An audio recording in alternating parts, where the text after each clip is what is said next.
ABC News correspondent Ayodeji Moradeyo joins us live. Ayo, what's happening where you are now? Yes, voting has stopped now, and they're about to start counting the votes. In the morning, we have large turnout of voters at Ede.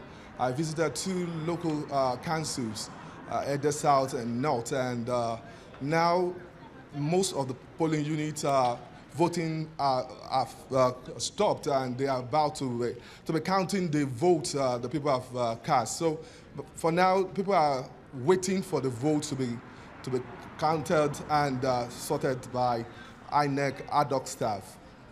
Ede was where the PDP candidate voted earlier. He pointed to the fact that certain card readers did not work.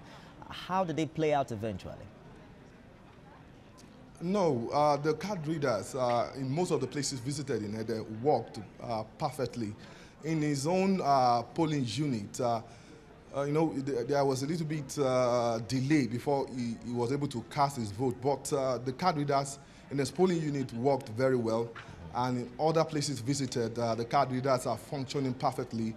And I can report to you that in Ede, we didn't experience card reader problems, but just because they couldn't handle it, maybe some of the adult staff, they couldn't handle it very well, but they function very well in Ede, the card readers used by ad hoc staff.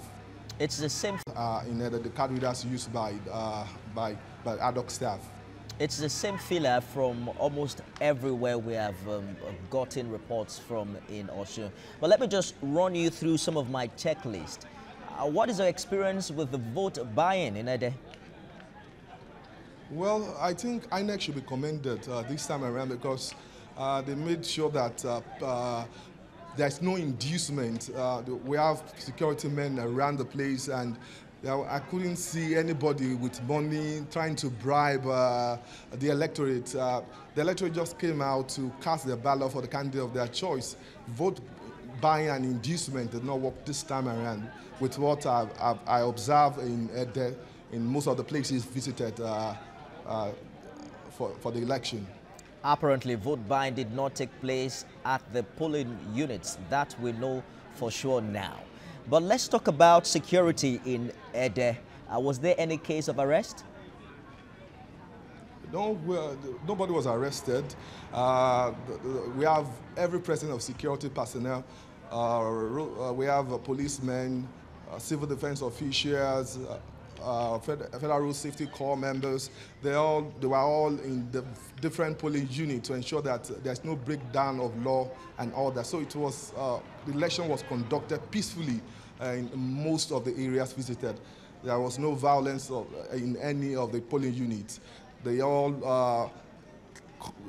People did not harass anybody. They were not harassed. They were free to cast their ballot for the candidate of their choice. You mentioned earlier that voting has ended where you are. Take me through the role of the voters. Are voters still there checking out the sorting, and what exactly is taking place now? Yes, the voters are not ready to leave this place. They want the INEC officials to count the vote in their presence. Once the votes are counted, once they count the vote, they will leave. But for now, they are hanging around everywhere, waiting for the vote to be sorted, and after that, the vote will be counted. So they are not ready to leave. They are waiting to monitor everything to know how it will end. I can see it's a fair weather there. Has that been the situation from when this exercise kick-started and in every other places you have visited? Can you come again with the question? I'm asking about the weather. I said I can see that the weather is fine where you are right now. But was that the situation from when this exercise started? No, in the morning there was a little bit, the weather was not friendly, but in the afternoon everything changed. We now a good weather. Everywhere is peaceful, and the weather is also okay for now. It's all right. I guess we're going to just peg it there. and keep a tab on what is happening there. You mentioned that sorting and, of course, collation is going to be next. And we'll be back with you, Ayodeji Moradeyo in Ede, Osun State.